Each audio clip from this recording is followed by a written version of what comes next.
Welcome to my channel. ದೇವರ ಪೂಜೆಗೆ ಪ್ರಶಸ್ತಿ ಪಡೆದಿರುವ ಈ ಹೂವುಗಳು ಅನೇಕ ಸಮಸ್ಯೆ ತೊಡೆದು ಹಾಕಲು ಕೂಡ ಪರಿಣಾಮಕಾರಿಯಾಗಿವೆ. ದಾಸವಾಳದ ಹೂ ದೇವರ ಪೂಜೆಯ ಜೊತೆಗೆ ವಾಸ್ತುಶಾಸ್ತ್ರದಲ್ಲಿ ಪ್ರಮುಖ ಸ್ಥಾನ ಪಡೆದಿದೆ. ಆರ್ಥಿಕ ಸಮಸ್ಯೆಗಳಿಂದ ಮುಕ್ತಿ ಪಡೆಯಲು ಮಂಗಳವಾರ ಬಜರಂಗಬಲಿ ಹಾಗೂ ಶುಕ್ರವಾರ ಲಕ್ಷ್ಮೀ ದೇವಿಗೆ ಕೆಂಪು ದಾಸವಾಳದ ಹೂವನ್ನು ಅರ್ಪಿಸಿ. ಇದರಿಂದ ನಿಮಗೆ ಆರ್ಥಿಕ ಸಮಸ್ಯೆ ಬರುವುದಿಲ್ಲ.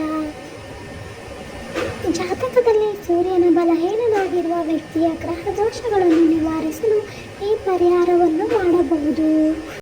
ದಾಸವಾಳವಿಲ್ಲದೆ ಸೂರ್ಯನಾರಾಯಣ ಆರಾಧನೆಯು ಅಪೂರ್ಣವೆಂದು ಪರಿಗಣಿಸಲಾಗಿದೆ.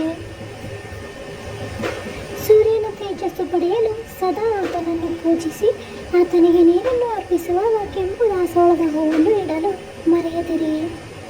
ಮಂಗಳ ದೋಷ ನಿವಾರಣೆಗೆ ಮನುಷ್ಯ ತನ್ನ ಮನೆಯಲ್ಲಿ ಕೆಂಪು ದಾಸವಾಳ ಗಿಡವನ್ನು ನೆಡಬೇಕು. ಕೆಂಪು ಧನಾತ್ಮಕ ಶಕ್ತಿಯನ್ನು ನೀಡುತ್ತದೆ. ಮನೆಯ ಪೂರ್ವ ಭಾಗದಲ್ಲಿ ಕೆಂಪು ದಾಸವಾಳದ ಮರವನ್ನು ನೆಟ್ಟರೆ ಫಲಪ್ರದ. ಈ ಮಾಹಿತಿ ಇಷ್ಟ ಆಗಿದ್ದಲ್ಲಿ ನನ್ನ ಚಾನಲ್ನ ಲೈಕ್ ಮಾಡಿ, ಶೇರ್ ಮಾಡಿ, ಸಬ್ಸ್ಕ್ರೈಬ್ ಮಾಡಿ. ಧನ್ಯವಾದಗಳು.